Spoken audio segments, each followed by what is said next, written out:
आज उत्तर प्रदेश का चौथा एक्सप्रेसवे संचालित हो गया।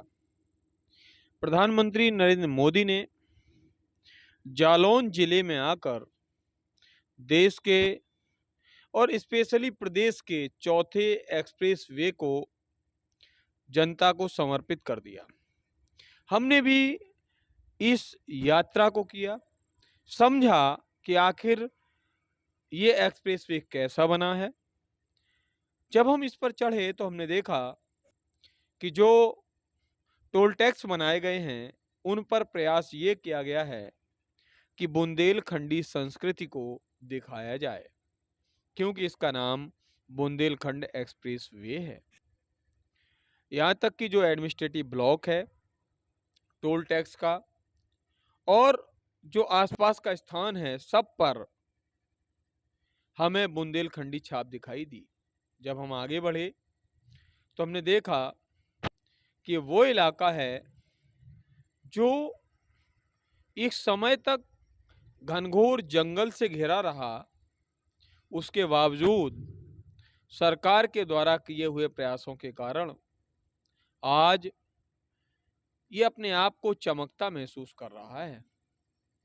जब भी कोई व्यक्ति चित्रकूट से निकलेगा और दिल्ली की तरफ जाएगा तो अपने आसपास दोनों तरफ देखते हुए, यद्यपि जंगल दिखाई देता है, बहुत बैकवर्ड इलाका है, इसके बावजूद इस पूरे एक्सप्रेसवे पर जिस प्रकार की सुविधाएं दी गई हैं वो देखकर मन रोमांचित होता है।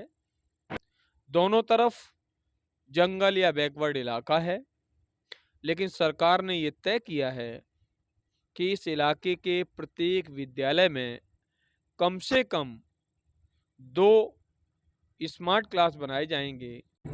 अपनी इस यात्रा में हम पहुंचे यमुना नदी के पुल पर। दिल नहीं माना, पुल पर रोककर दोनों तरफ पूरा प्रयास किया कि देखा जाए कि जब यहाँ बाहरी लोग आएंगे तो उनको कैसा दृश्य दिखाई देगा और यमुना मैया के प्रति उनका क्या दृष्टिकोण होगा। ये रोड और इसके आसपास का बीहड़ अपने आप में दिल प्रफुल्लित करने वाला है।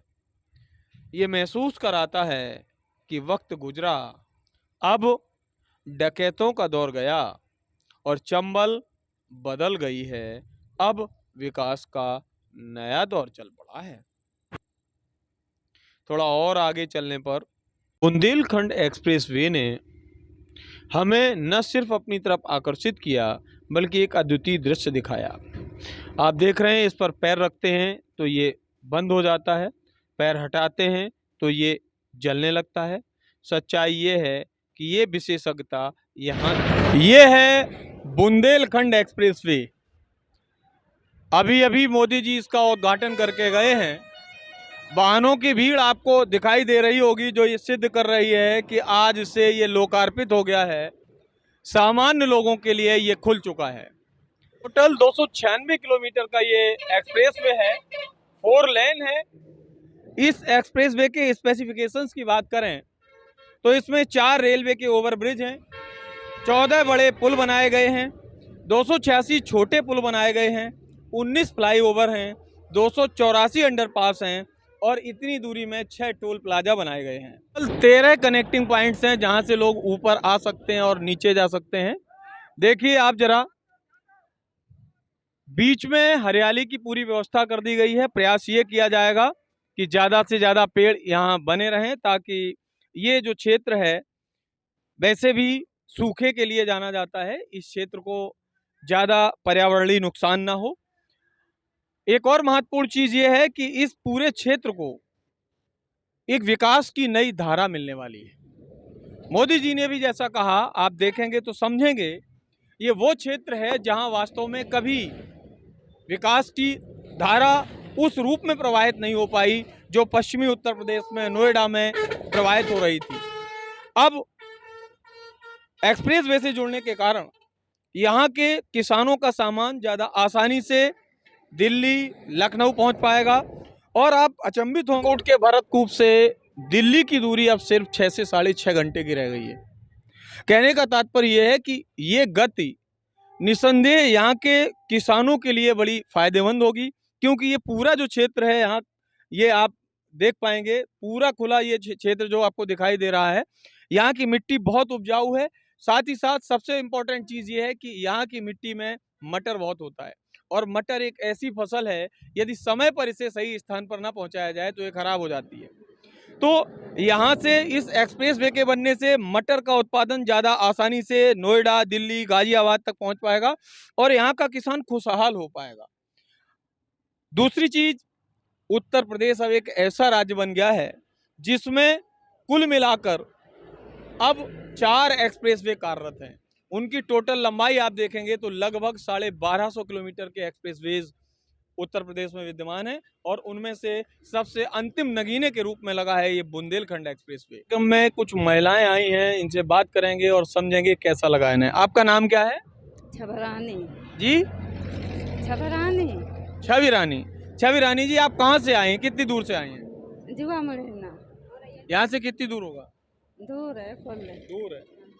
तो क्या आज मोदी जी यहाँ आए, ये बुंदेलखंड एक्सप्रेसवे आप लोगों को दिया, कैसा लग रहा है, क्या महसूस कर पा रही हैं? क्या मोदी से कुछ कहना चाहती हैं? अच्छा लगा, देखा नहीं तो अच्छा लगा सब, और का मोदी ने इतना कराया, सब कुछ अच्छा ही लगा है।